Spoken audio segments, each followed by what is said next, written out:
నన్ను నిలబెట్టేది కన్నీటి ప్రార్థన. నా ప్రభు దగ్గరికి వెళ్ళినప్పుడు, మోకరించినప్పుడు నా ప్రభుతో గడిపే అనుభవం. అయ్యా, నేను వచ్చిన ప్రారంభంలో తెలంగాణ నుండి వచ్చానయ్యా, నాకేం తెలియదు, సేవని పిలిచావు, వచ్చాను ప్రభువా. నా పరిస్థితి ఏమిటి?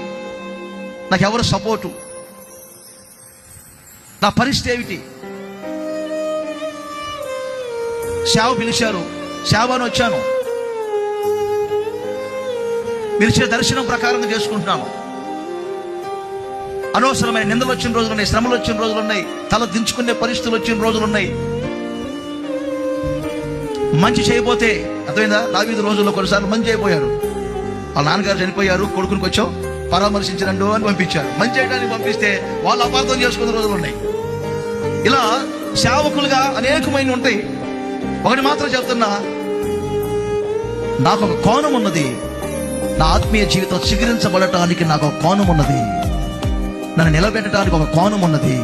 కన్నీళ్ళనే జలముల యొద్దలో, కన్నీళ్ళనే జలముల యొద్ద నా జీవితం నాటబడింది.